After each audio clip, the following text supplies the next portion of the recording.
episódio de hoje, vamos conhecer a cultura da imigração japonesa através da história de superação da família Nakaya.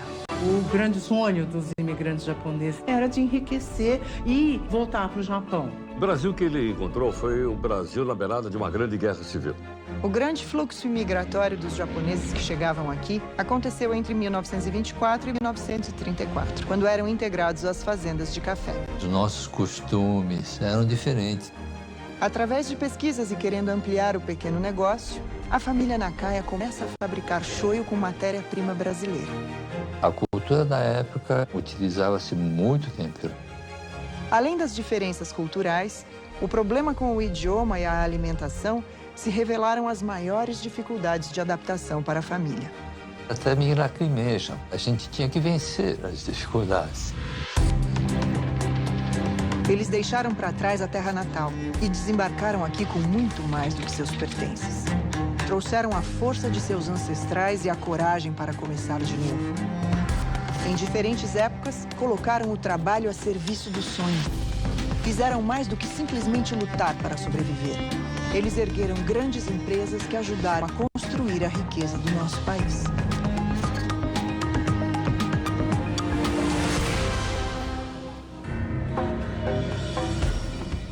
Nós tínhamos um espírito que chamava-se gaman e gambaro. Gaman quer dizer resistir. Gambaro quer dizer ser resiliente e ser esforçado. O meu nome, a origem é de samurais, por isso o meu nome tem o símbolo de uma flecha, que simboliza que é uma arma da época. A imigração japonesa começou a vir para o Brasil através de um acordo comercial estabelecido entre o Brasil e o Japão. Até hoje, os dois países mantêm uma intensa relação diplomática pela grande quantidade de imigrantes japoneses e seus descendentes que residem aqui. A primeira onda migratória do Brasil dos japoneses começa em 1908 e vai até 1924. Foram poucos os que vieram aqui para o Brasil, eram pessoas que não tinham condições de sobreviver no Japão e que vieram buscar uma vida nova aqui no Brasil. É aquela história, fazer América, não é? 85% do território japonês não é agriculturável. Então, o pouco espaço que você tem, você plantava arroz. E você não tinha proteína animal. Então, era um país que era muito pobre. Com o fim da Primeira Guerra Mundial, o Japão passava por tensões sociais e buscava um equilíbrio populacional. A imigração foi uma das soluções encontradas pelo governo para ajudar na reconstrução do país. O segundo período da imigração japonesa aqui no Brasil começa a partir de 1924 e vai até 1941. É esse período que veio o maior número de pessoas. No Brasil, existia uma necessidade de mão de obra barata para trabalhar nas fazendas de café. Então, o governo brasileiro fez um acordo de imigração com o governo japonês. O governo japonês pagava as viagens do imigrante e da sua família para vir para o Brasil. Então, o meu avô, sem recursos, e uma família demandando uma estrutura mínima de sobrevivência, ele optou por vir para o Brasil do zero, né? Por incrível que pareça, hoje o Japão pós-guerra, segunda economia, hoje terceira economia, naquela época um país muito pobre. O Brasil tinha muita terra, então havia o mito de que com essas terras haveria possibilidade de enriquecer e voltar para o Japão. A saída do Japão foi no porto de Kobe e duravam aproximadamente 45 a 50 dias. Você fica esse tempo de meses para chegar no Brasil, você atraca em Santos e você não sabe para onde ir. A dura jornada da família Nakaya estava apenas começando. Ao desembarcar no Brasil em 13 de maio de 1932, eles encontram um país dividido, marcado por um dos momentos políticos mais conturbados da nossa história. O Brasil que ele encontrou foi o Brasil na beirada de uma grande guerra civil. Desde 1930, o Getúlio Vargas tomou o poder pela força naquilo que se chama a Revolução de 1930. Então, 1932 é o momento que São Paulo pega em armas contra o Vargas. Então, era um período sensível vivido pelo nosso país nesse ano. Os japoneses também vieram para colonizar algumas regiões do Brasil que precisavam ser povoadas. Meu avô foi para o interior de São Paulo. Foram direto para uma cidade chamada Promissão para as plantações de café. A língua, os hábitos. Foram muitas as diferenças culturais que os japoneses tiveram que enfrentar. Mas a alimentação se revelou o desafio mais difícil. Os japoneses tiveram que se adaptar a uma comida muito mais gordurosa, ao uso da carne no dia a dia, coisa que não acontecia no Japão. No Japão você tinha todo aquele hábito de alimentação, por exemplo, tomar misoshiro, usar shoyu na alimentação, usar tudo à base de proteína vegetal, porque não tinha proteína animal. Eles ficaram 2 a 3 anos em Promissão, quando meu pai foi adoecido com uma doença que era a malária. O atendimento de saúde pública no Brasil, ele era extremamente precário. Você não tinha como chegar rapidamente do interior do país. As estradas eram precárias, as ferrovias eram precárias. Não havia médicos suficientes. Havia médicos nas cidades grandes, nas pequenas e médias, eles não existiam. A minha mãe, imaginando que haveria o óbito, então estavam preparando, inclusive, o funeral dele. Mas, por aconselhamento de conhecidos e familiares, trouxeram ele para São Paulo de trem. Ele foi medicado e, por uma grande sorte divina, ele conseguiu se restabelecer. Ficou uma surpresa para todos, claro, né? Recuperado e ainda na dúvida se retornaria ou não para o interior, Sr. Suekishi acabou arranjando um emprego numa loja que atendia a comunidade japonesa. Quase todos os japoneses na época conheciam como fabricar o shoyu, como fabricar o miso, como fabricar o tofu. E algumas pessoas não conseguiam fabricar o shoyu e miso em quantidade, então solicitavam que ele fabricasse. Foi nessa época que eles resolveram, então, montar alguma coisa para poder vender para o pessoal vindo do Japão. Ok, Akira, então, por favor. Daqueles estudos que a gente estava fazendo, de produção de bolho de soja, foi a cor que a gente conseguiu. Posso ver? Pode. Uma cor assim. A receita básica do shoyu, que tem já mais de 3.000 anos, era feijão, soja e trigo. A adaptação que meu pai fez no Brasil, por ter escassez de trigo, ele adaptou com o milho. A adaptação de ingredientes de acordo com a realidade brasileira fez com que a pequena empresa conseguisse atender o aumento crescente dos pedidos de shoyu. A possibilidade de se comprar o tempero japonês foi uma conquista absurda.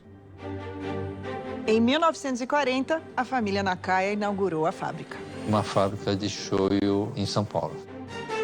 Em 1940, a Vila Carrão, Zona Leste, aqui era um sítio, né? O telefone não existia nada. Em 1942, o Brasil entra na Segunda Guerra Mundial e a situação dos japoneses no Brasil se complica.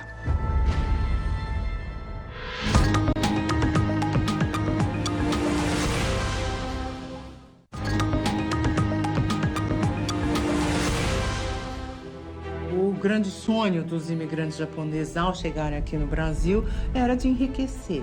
Meu avô, sem recursos, ele optou por vir para o Brasil do zero, né? Você atraca em Santos e você não sabe para onde ir. Os japoneses tiveram que se adaptar a uma comida muito mais gordurosa. E algumas pessoas não conseguiam fabricar o shoyu e miso em quantidade, então solicitavam que ele fabricasse.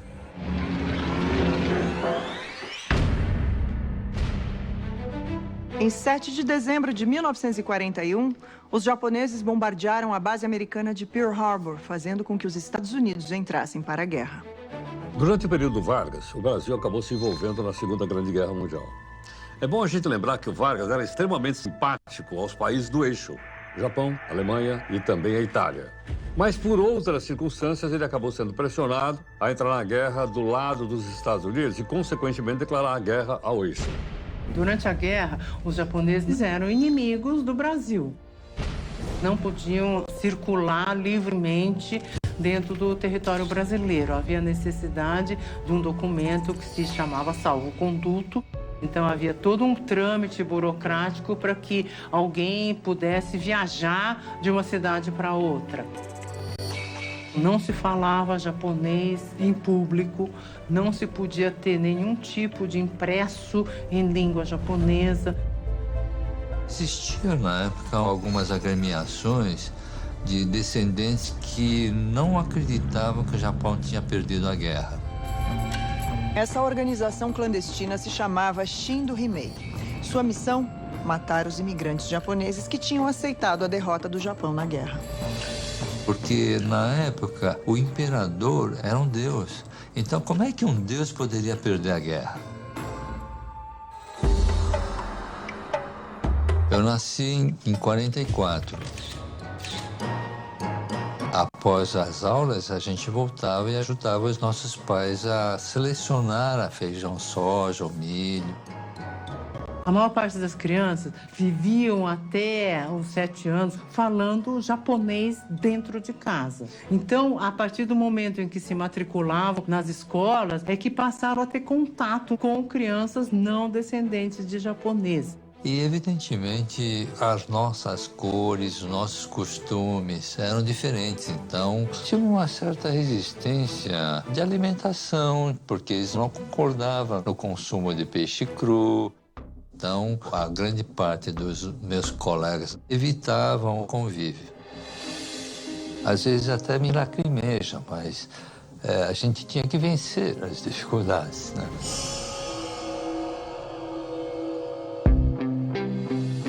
Além de enfrentar as diferenças culturais, o trabalho na fábrica era muito pesado. Só de fermentação são 6 meses. E nesse processo de fermentação, que é um dos processos para a produção do molho de soja, você tem vários ciclos dentro desse processo. Nós tínhamos que acordar 2 horas da madrugada, porque o fermento teria que ser misturado. A produção de hoje? Hoje é 6 pistas. Perfeito. As vendas aumentavam cada vez mais, mesmo com todas as dificuldades. Sakura, naquela época de 40, 50, 60, 70, ela conseguiu introduzir imigrantes japoneses à oferta de shoyu e de miso. Na década de 70, o mercado de produtos japoneses entra em crise, porque não tinha mais para onde expandir. O Sr. Tsuekishi, ele quis ter um trabalho que pudesse educar os filhos e ter uma vida confortável. E ele teve, de fato, bastante sucesso. Então, ele chegou num patamar que, para ele, provavelmente já estava bastante acomodado. Meu pai não tinha uma esperança que o shoyu fosse vingar aqui na nossa sociedade. Naquela época, o consumo aqui era muito pequeno de molho de soja. Era só para os imigrantes mesmo, né? A maioria das fábricas de shoyu, que já existiam muitas aqui no Brasil, todas elas foram fechando. Meu pai perguntou se eu iria para a continuidade da fábrica ou não. Nesse momento, eu já com diploma de engenharia química, eu poderia ir para alguma outra indústria química que já existia na época. A proposta que ele fez é: se você decidir fechar a fábrica, está nas tuas mãos. Aquele espírito de Gaman, aquele espírito de Gambaru, fez com que eu respondesse ao meu pai que eu enfrentaria, uma vez que eu já tinha construído a Sakura como empresa. O Japão, nos anos 70, estava com a taxa de crescimento alta, fomentando recursos para abrir o mercado de exportações. Esse crescimento industrial teve início na era Meiji. Na metade do século XIX, quando houve a restauração Meiji, no momento em que o Ocidente entra em contato com o Japão e que então o Japão começa todo um processo de modernização e de mudança total. Fui ao Japão e fiquei percorrendo as melhores fábricas. Retornando, eu trouxe não só tecnologia, como também proposta da aquisição de novos equipamentos. Quem gostaria de salada? Não, por favor. Em 74, eu casei com a Marisa. Foi uma certa dificuldade, porque na época os familiares assim aconselhavam que não, porque ela não era de origem japonesa. Tem miso aqui na berinjela, né? Tem miso. Não muito, né? Senão fica salgado. Um produto que era nicho de mercado. Ou japonês ou macrobiótico que botava shoyu. A cultura da época utilizava-se muito tempero. Então, um shoyu era aquém daquilo que a maioria das pessoas gostariam. Renato estava diante de seu primeiro grande desafio na empresa. Como atrair o brasileiro para o shoyu?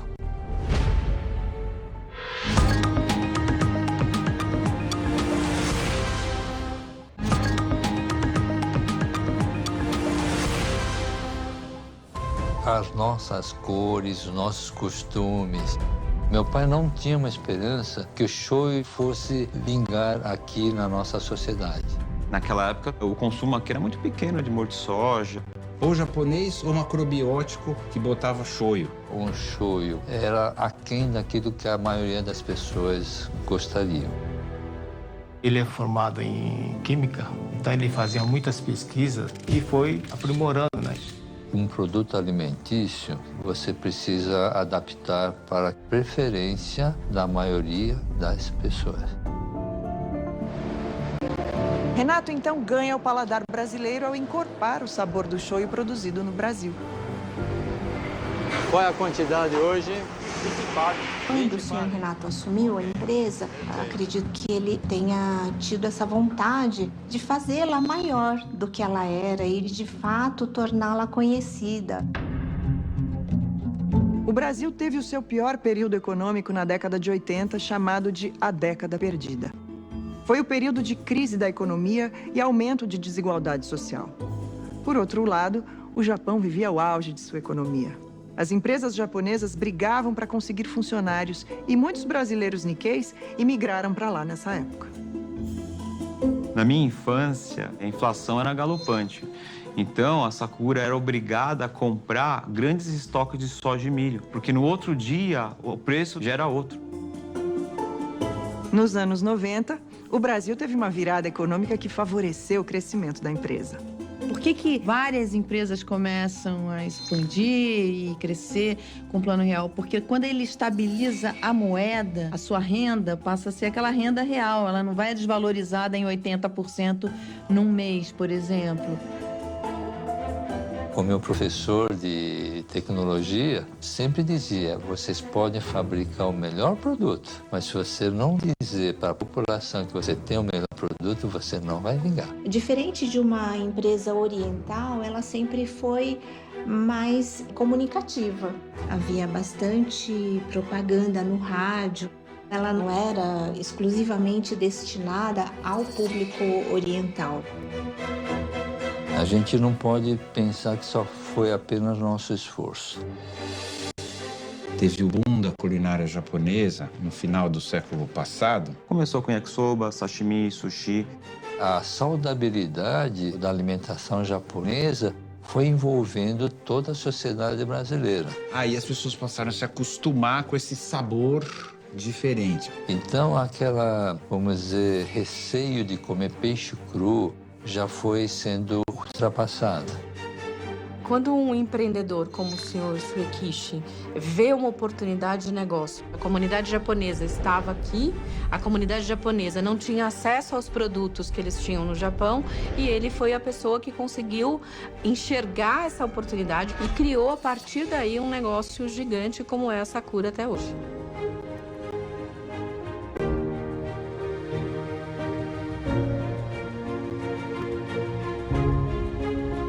O que eu mais admiro no trabalho do meu avô e do meu pai é a humildade e o trabalho constante.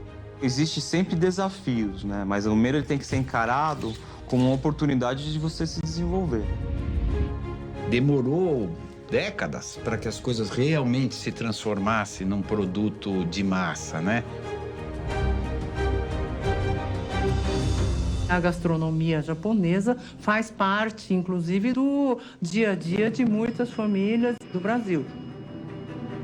Tem grandes consultores, grandes professores que dizem que um produto nasce, vive, convive, depois ela tem o seu fim. O shoyu, ela tem mais de 3.000 anos e cada vez está aumentando seu consumo no mundo. Será até quando? Ela vai continuar crescendo.